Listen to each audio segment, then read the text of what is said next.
400 guests filled the church that Saturday afternoon, dressed in their finest, expecting to witness Emily Carter marry the love of her life.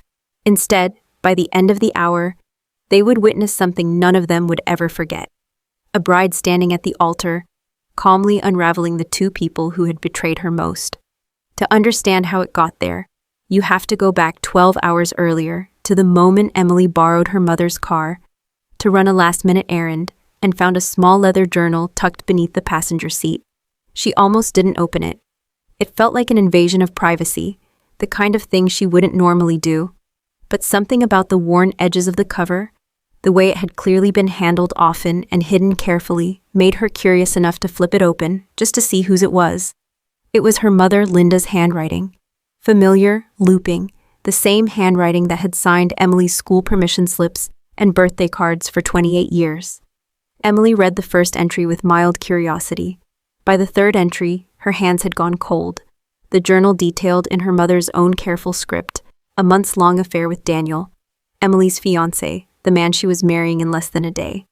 Entry after entry described secret meetings while Emily was at work, stolen kisses in parking lots, hushed phone calls late at night. Linda wrote about Daniel's promises, his declarations that he would leave Emily once the timing was right, that what he felt for Linda was different, deeper, realer than anything he'd ever felt for her own daughter. Linda wrote about all of it with no trace of guilt, describing her own daughter's fiancé with the breathless language of a woman completely enamored, entirely untroubled by whose wedding was 12 hours away. Emily's phone buzzed in the middle of reading the worst of it. A text from Daniel. "Can't wait to marry you tomorrow. You're the only one for me. I love you so much." She stared at the message for a long moment, the cruelty of its timing settling into her chest like a stone. She did not scream. She did not cry. Not right away. She sat in her mother's parked car in the fading evening light and felt something in her go very quiet and very clear, the way water goes still right before it freezes. She could have canceled the wedding quietly. She could have confronted them both privately, spared herself and everyone else the spectacle, disappeared from both their lives without ceremony. For a while, sitting there, that seemed like the sensible path. But something else took hold of her instead. A colder, steadier resolve. If her mother and her fiancé were willing to build an entire secret life behind her back for months, willing to let her walk down an aisle toward a marriage built on nothing but their lies, then they had already decided that Emily's dignity meant nothing to them. She decided in that parked car that she would not protect people who had shown her so thoroughly that they never intended to protect her. She spent that night awake, methodical and calm in a way that surprised even herself. She photographed every page of the journal, then printed the most damning entries. The ones describing the affair in Linda's own unmistakable handwriting. The ones detailing Daniel's promises to leave her. She folded the pages carefully and tucked them inside the stems of her wedding bouquet, hidden beneath the ribbon wrap where no one would think to look.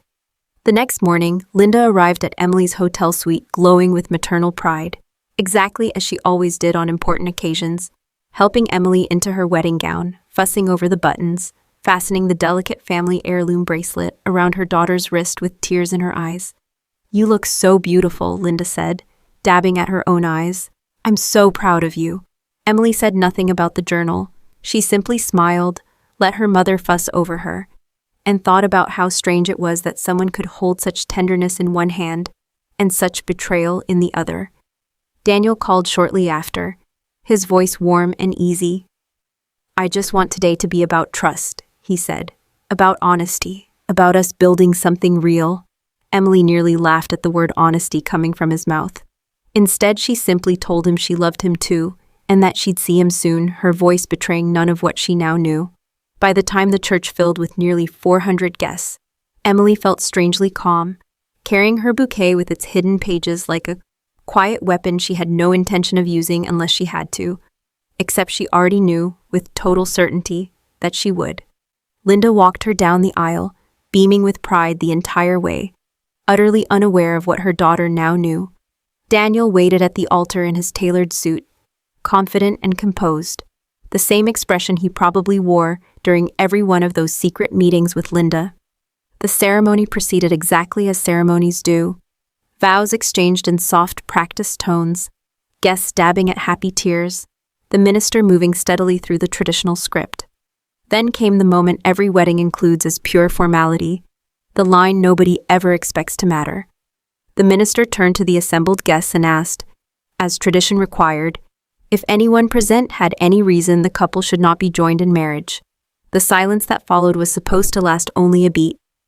I do, Emily said instead, her voice clear and steady, carrying easily through the hushed church. I have something to say.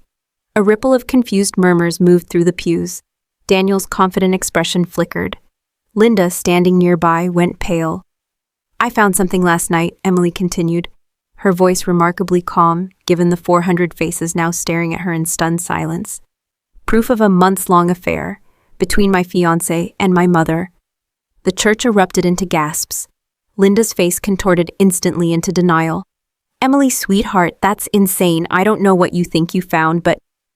Emily reached into her bouquet and calmly withdrew the folded pages, unfolding them with steady hands in front of the entire congregation. This is your handwriting, Mom. I'd know it anywhere. Should I read it, or would you like to explain it yourself? Linda said nothing. Emily began to read. She read aloud entries describing secret meetings in parking lots, while Emily worked long hours believing her fiancé was simply busy with his own job. She read passages about stolen kisses, about Daniel's late-night calls, about his repeated promises that he intended to leave Emily once he found the right moment. She read her own mother's words, describing her own daughter's fiancé with an infatuated tenderness that made the entire church fall into horrified silence. Daniel lunged forward, trying to grab the pages from her hands. Emily, stop. This isn't... You're misreading. I'm reading exactly what's written, Emily said, stepping back out of his reach, her voice never rising, never breaking. In her own handwriting, about you. Linda finally broke, tears streaming down her face, no longer denying anything. He told me he loved me, she said, her voice cracking, oblivious to how damning her own confession sounded in front of 400 witnesses. He said he was going to leave her for me. He promised. Daniel's face went white with fury and panic. That's not true. I never said that. I never loved you, Linda. This was a mistake, a stupid mistake that lasted months, Emily said quietly, and something in her tone finally cut through the chaos, silencing them both. The two people who had spent months lying to her now stood in front of the entire congregation, turning on each other, their carefully maintained fictions collapsing in real time, each trying to minimize their own guilt at the other's expense. Emily let them unravel for a moment longer before she spoke again, her voice steady, carrying clearly through the stunned church. A mother who sleeps with her daughter's fiancé doesn't deserve sympathy, she said, looking directly at Linda, whose sobs only intensified. She turned to Daniel next. And a man who spends months promising to leave me for my own mother doesn't get to lecture me about trust the morning of our wedding. She turned to the minister, who stood frozen at the altar, clearly uncertain what protocol existed for a moment like this. I think we're done here, Emily said simply. She turned, gathered the skirt of her wedding gown in one hand, and walked back down the aisle she'd just walked up minutes earlier, not in shame, not in tears, but with a steadiness that seemed to startle the guests more than the revelation itself had. Her sister Megan rose from the front pew and followed her out immediately, taking her arm in solidarity. Her maid of honor, Sophie, who had noticed something unusual in Emily's composure all morning without understanding why, hurried after them both, already reaching for her phone to cancel the reception. Within weeks, Emily had requested and secured a transfer to her company's Portland office, putting real distance between herself and the wreckage she'd left behind. She cut contact with both her mother and Daniel entirely, blocking numbers, declining calls, allowing no space for either of them to explain, apologize, or minimize what they'd done.